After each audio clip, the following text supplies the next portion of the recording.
초대교회가 폭발적으로 부흥을 하는 그때에 교회를 심각하게 위협할 수 있는 위기가 찾아왔었습니다.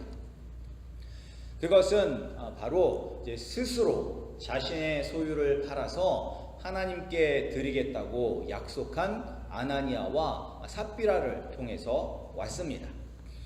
이들은 누가 시킨 것도 아니고 자신들이 자원하는 마음으로 내 소유를 팔아서 하나님께 드리겠다라고 그렇게 이제 약속, 서원을 하였는데, 이들이 그들 안에 있는 욕심에 굴복해서 자신들을 위해서 자신들의 소유의 판 값의 얼마를 숨기고 그리고 나머지를 사도 앞에 내어 놓았습니다. 그런데 이것은 이제 사도들도 이야기했다시피 사람을 속인 게 아니라 하나님을 속이고 하나님을 대적한 죄가 되었습니다. 왜냐하면 하나님께 드리겠다고 약속을 하였고 그 약속을 하나님은 받으셨습니다. 그리고 보았습니다. 그런데 하나님은 영이시기 때문에 우리의 마음과 우리의 모든 것들을 보시는데, 하나님이 보시고 있는데 그 하나님께 드리는 돈을, 하나님의 돈이죠, 그러니까 하나님의 돈을 자기를 위하여 감추는 그 사건이 이미 하나님을 대적하고 하나님을 속이는 죄이었기 때문에 그들은 하나님의 징계를 받게 되었습니다. 그런데 이것은 어떻게 보면 아주 사소한 문제라고 볼 수 있지만, 아주 적은 누룩이 빵의 전 부분에 영향력을 미치는 것처럼 이 사소한 죄가 교회 전체를 무너뜨릴 수 있기 때문에 하나님은 아나니아와 삽비라를 징계하신 것입니다. 그리고 이 사건을 계기로 교회는 죄에 대한 경각심을 더 갖게 되면서 큰 부흥을 누리게 되었습니다. 그런데 이렇게 교회가 부흥을 하면 할수록 어떤 사람들에게 있어서 이 사도들과 믿는 사람들은 눈에 가시와 같은 존재가 되었습니다. 그 사람들이 누구냐면 바로 기득권을 갖고 있는 사람들입니다. 여기서 기득권자들은 누구냐면 제사장들, 사두개인들, 그리고 바리새인들과 백성들의 장로들인 것입니다. 그러니까 이들은 성전에서 나면서부터 걷지 못하여서 구걸하던 그런 불쌍한 사람을 고친 베드로와 요한을 잡아서 예수의 이름으로 다시는 가르치지 말라고 위협하고 협박하였습니다. 그렇게 위협하고 협박하였음에도 불구하고 우리가 성경 뒤편에 28절을 보면 이들이 이제 뭐라고 사도들에게 이야기하고 있냐면, 너희의 가르침을 예루살렘에 가득하게 하였다라고 이야기하고 있습니다. 그래서 기존에 이 권세와 권력을 갖고 있던 사람들이 이 사도들을 위협하였음에도 불구하고 예수님을 믿는 성도들이 계속해서 증가하고 있다는 것을 우리는 알 수가 있습니다. 그래서 이제 이 기득권을 가지고 있는 사람들이 이 눈의 가시와 같은 이 사도들에게 어떠한 일들을 했냐면, 우리가 성경 몇 구절을 찾아보면서 이들이 사도들에게 한 일을 한번 보겠습니다. 우리가 먼저 우리 17절, 18절 말씀 함께 읽겠습니다. 우리 17절, 18절입니다. 이들이 사도들에 대해서 어떻게 했는지 함께 읽겠습니다. 시작. 대제사장과 그와 함께 있는 사람, 즉 사두개인의 당파가 다 마음의 시기가 가득하여 일어나서 사도들을 잡아다가 옥에 가두었더니, 먼저 이들이 마음의 시기, 질투, 분노가 가득해서 사도들을 잡아서 옥에 가두었습니다. 그리고 뒤편에 우리 33절도 한번 읽어보겠습니다. 33절 함께 읽겠습니다. 시작. 그들이 듣고 크게 노하여 사도들을 없이 하고자 할세. 또 이제 사도들이 이제 자신들을 변론하는 그 말을 들었을 때 이들은 또 크게 노하였다, 분노하였다. 그래서 이 사도들을 죽이려고 그렇게 마음을 먹었습니다.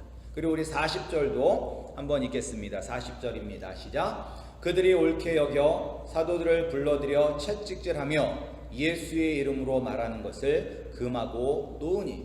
이번에는 사도들을 채찍질하는 것을 볼 수가 있어요. 채찍질하고 다시는 예수의 이름으로 가르치지 말라라고 위협하였습니다. 그런데 왜 이들은 대제사장들과 사두개인들 그리고 바리새인들 그리고 백성들의 장로들은 왜 이렇게 사도들을 미워하였고 그리고 이 사도들을 핍박했을까요?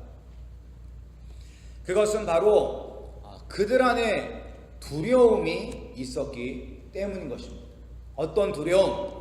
지금 자신들이 누리고 있는 이 세상의 지위, 세상의 권력, 세상의 명예를 이 예수 이름을 전하는 이들 때문에 우리가 잃어버릴 수 있다는 그 두려움이 있기 때문에 이 사도들을 이렇게 미워하고 사도들을 괴롭게 하고 있는 것입니다. 그런데 우리가 볼 때는 이 대제사장을 비롯하여 이 기존의 권력을 가지고 있는 이 사람들은 모든 것을 다 가진 사람들처럼 보입니다.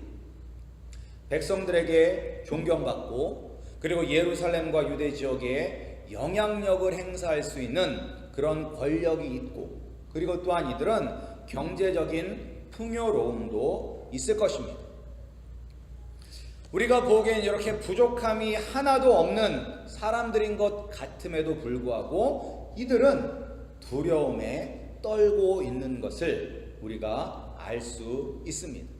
그래서 이들이 사도를 잡아서 위협하고 핍박을 하는 것입니다. 근데 적극적으로 위협하고 핍박하고 하는 것이죠. 근데 이들은 이렇게 사도들을 핍박할 수 있는 강한 힘이 있는 것처럼 보이면서도 한편으로는 모든 것을 다 가지고 있음에도 불구하고 참 약한 모습을 보이기도 합니다. 그것이 어디에 나오냐면 우리가 26절을 보면 알 수가 있습니다. 우리 26절 함께 보겠습니다. 26절 시작. 성전 맡은 자가 부하들과 같이 가서 그들을 잡아왔으나 강제로 못함은 백성들이 돌로 칠까 두려워함이더라. 지금 이들이 지금 누구를 두려워하고 있죠? 누구를 두려워하고 있냐면 백성들을 두려워하고 있습니다. 그러니까 연약한 사람들을 두려워하고 있습니다. 그러니까 이 기득권자들이 이 권력을 가지고 있던 사람들이 자신들의 기득권을 위해서 예수님을 십자가에 못 박아 죽일 때 그들은 이 백성들을 선동하였습니다. 그리고 그들을 조종하였습니다. 그래서 그들은 다 예수님이 십자가에 못 박혀 죽으시기 위해서 그 빌라도 앞에서 신문을 당할 때 우리는 예수가 필요 없고 우리에게는 바나바를 주어라 라고 하면서 막 소리 질렀는데 그것이 왜 그러냐면 이 기득권자 기존의 권력을 가지고 있던 사람들이 백성들을 선동하고 조장하였기 때문인 것입니다. 그런데 지금 이 사람들이 이렇게 연약하고 힘이 없어 보이는 백성들을 두려워하고 있는 것을 우리가 볼 수 있습니다. 그런데 이러한 두려움은 인간 누구에게나 다 있습니다. 여러분들 마음속에도 두려움이 있지 않습니까? 아담과 하와가 하나님께 죄를 지음으로 하나님과의 관계가 끊어졌습니다. 그리고 하나님이 계시지 않는 우리의 마음에 무엇이 들어와 자리를 잡았냐면 죄가 들어와서 자리를 잡았습니다. 그리고 이 죄는 하나님이 없는 우리의 마음 속에 들어와서 우리에게 끊임없이 어떻게 유혹하냐면 육체의 정욕, 세상의 정욕, 그리고 이생의 자랑이 우리를 차지하도록 끊임없이 우리를 유혹하고 있습니다. 그래서 우리는 이 헛된 것들, 썩어져 없어버릴 육체의 정욕과 안목의 정욕과 이생의 자랑을 얻기 위해서 이것들을 누리지 못할까봐 두려워하기도 하고 우리가 조금 누리고 있다면 그 조금 누리고 있는 것조차도 빼앗길까봐 우리는 두려워하고 있는 것을 알 수가 있습니다. 이 두려움은 우리에게 불안함, 초조함, 걱정과 근심으로 나타나고 있습니다. 우리 성도님들도 우리 안에 이러한 두려움이 있지는 않습니까? 지금 하고 있는 일에 대한 두려움, 또 우리가 자녀를 키우시는 분들은 과연 우리의 아들, 딸들이 과연 이 아이들이 어떻게 될 것인가, 커서 어떻게 될 것인가, 그러한 불안함도 있고, 또한 미래에 대한 불안함, 이런 여러 가지 걱정과 근심들이 우리 안에 있습니다. 그것이 바로 죄가 우리에게 주는 두려움인 것입니다. 만약에 이러한 두려움에서 우리가 자유로울 수 있다면 우리는 얼마나 행복한 사람이 될까요? 그런데 오늘 본문에 보면 이러한 두려움을 이기고 평안을 누리고 행복하게 사는 사람들이 나오고 있습니다. 그 사람들은 누구냐? 바로 사도들입니다. 그래서 오늘 이 말씀을 계속 보면 이 사도들은 두려움이 없는 사람들 같아요. 두려움이 없는 사람들. 지금 자기들의 대적, 이 대제사장을 비롯한 기득권 세력들은 자기들에 대해서 시기하고 질투하고 마음에 분노가 가득하고 잡아 죽이려고 그러한 마음이 가득한데, 이들은 그런 것에 대해서 전혀 개의치 않고 있는 것을 볼 수가 있습니다. 우리가 이제 이들이 얼마나 두려움이 없는 사람이냐면 우리 41절, 42절 한번 보겠습니다. 우리 사도행전 5장 41절, 42절입니다. 우리 사도행전 5장 41절, 42절 함께 보겠습니다. 함께 읽겠습니다. 시작. 사도들은 그 이름을 위하여 능력 받은 일에 합당한 자로 여기심을 기뻐하면서 공의 앞을 떠나니라.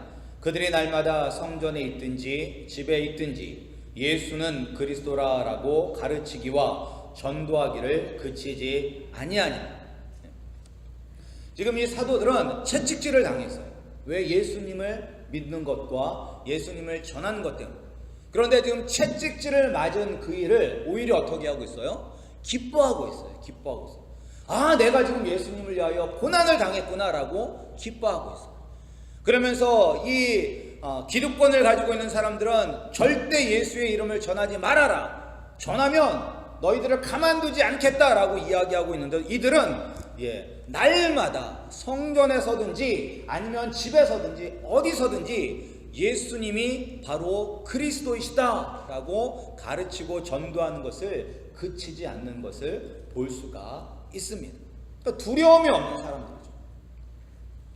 우리는 예수 그리스도의 이름을 전하려고 할 때도 얼마나 두려움이 많아요. 혹시 저 사람이 싫어하면 어떻게 할까? 혹시 예수님을 전했다가 저 사람이 나와 관계가 틀어지면 어떻게 할까? 그런 걱정들이 있는데, 이 사도들은 전혀 걱정 근심 없이 담대히 예수 그리스도를 전하고 오히려 예수님 때문에 핍박받는 것을 기뻐하고 있습니다. 왜 사도들은 두려움이 없는 것일까? 어떻게 하면 우리에게도 이러한 일들이 일어날 수 있을까요? 우리가 이제 이러한 일들이 우리 가운데 일어나기 위해서는 우리는 어떤 사람이 되어야 되냐면, 먼저 사도들처럼 사람을 두려워하는 것이 아니라 하나님의 말씀에 순종하는 사람이 되어야만 합니다. 우리가 여기에 뭐라고 이야기하냐면, 베드로와 사도들이 대답하여 이르되 사람보다 하나님께 순종하는 것이 마땅하니라 라고 담대하게 선포하고 있습니다. 사람보다 하나님께 순종하는 것이 마땅하다. 기득권을 소유하고 있는 사람들은 다 사람을 두려워했습니다. 자기가 누리는 것들이 다 사람에게서 온다고 믿기 때문인 것입니다. 그러나 이 세상은 사람이 다스리는 것이 아니라 하나님이 다스리시는 것입니다. 사람이 우리의 인생을 좌지우지하는 것이 아니라 하나님이 하시는 것입니다. 따라서 사도들은 의지할 힘이 없는 사람을 의지한 것이 아니라 하나님의 말씀에 순종하였습니다. 그리고 하나님의 말씀에 순종하는 사람은 하나님께서 반드시 지키시고 보호해 주십니다. 오늘 말씀에도 보면 이런 위협 가운데서도 하나님께서 사도들을 지키고 계세요. 어떻게 지키고 계시냐? 먼저 초자연적인 능력으로 보호해 주십니다.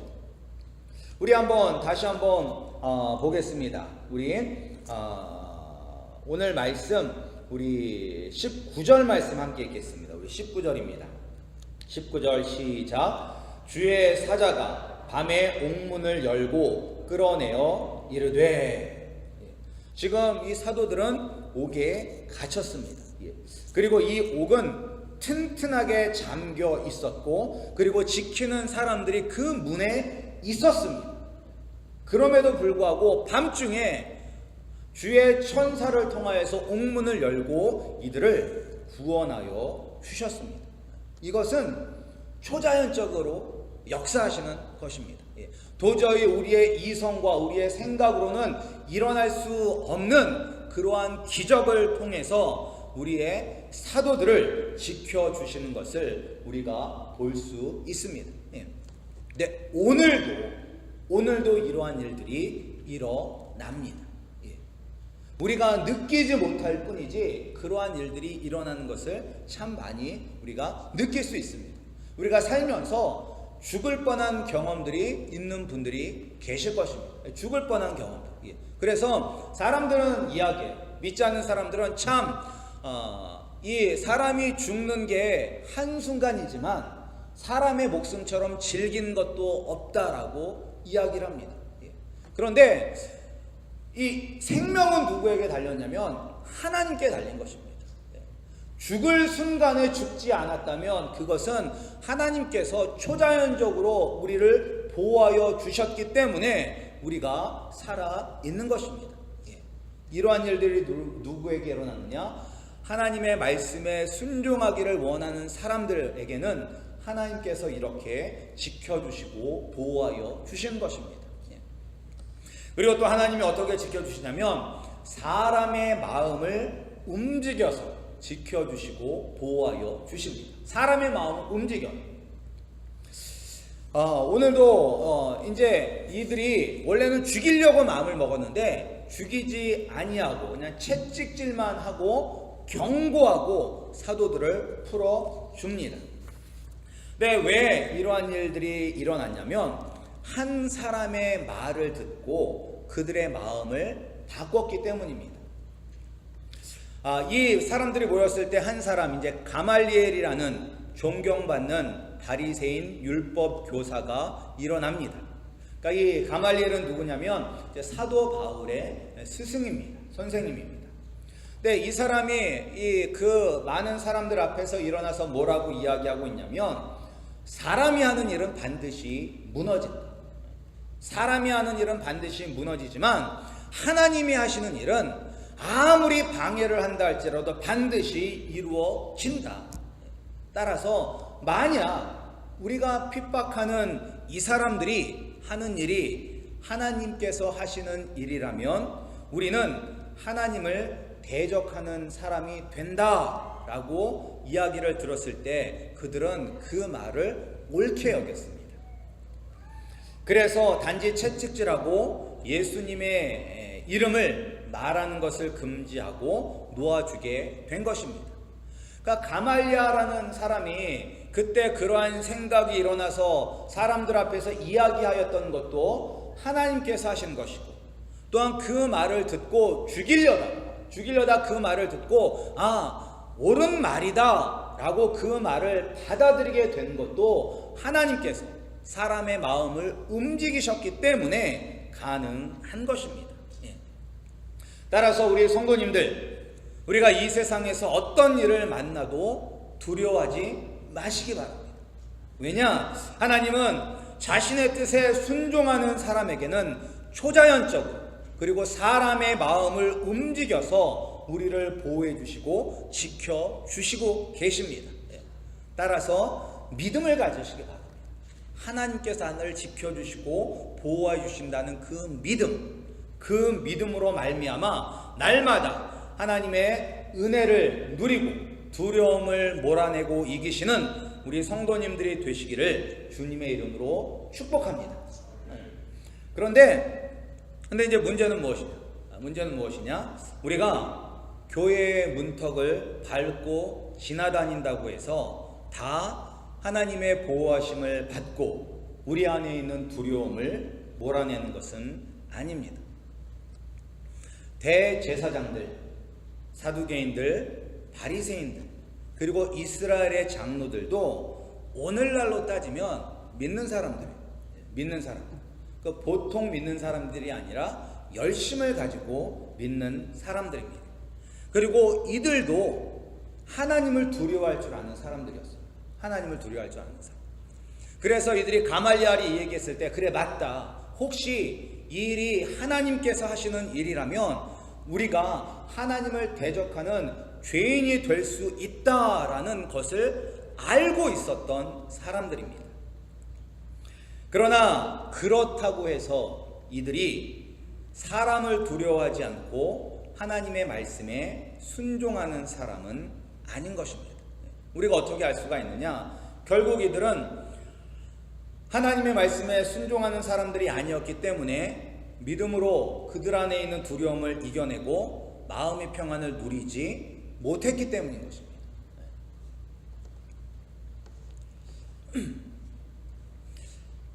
하나님 아버지의 말씀에 순종함으로 우리 안에 있는 두려움을 이겨내고 참 평안이 있는 사람은 오직 참 성도, 가짜 성도가 아니라 진짜 성도에게만 주어지는 축복입니다. 그렇다면 이제 어떤 사람이 하나님의 말씀에 순종하는 참 성도인가?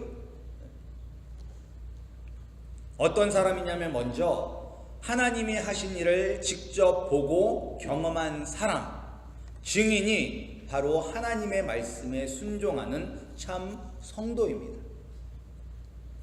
32절에 보면 사도들은 뭐라고 이야기했냐면 우리는 이 일의 증인이다 라고 이야기해요. 이 일의 증인. 근데 그 이 일이 무엇이냐면 하나님이 예수님을 죽은 자 가운데서 다시 살리셨고 그 예수님을 하나님의 우편에 앉으셔서 우리의 죄를 용서해 주시는 구원자이시며 우리의 왕으로 삼아 주셨다는 그 일에 우리가 바로 증인이다 라고 이야기하는 것입니다. 이것은 사도들이 살아계신 예수님을 만난 사람입니다. 살아계신 예수님, 부활하셔서 다시 사신 예수님을 만난 사람이랍니다.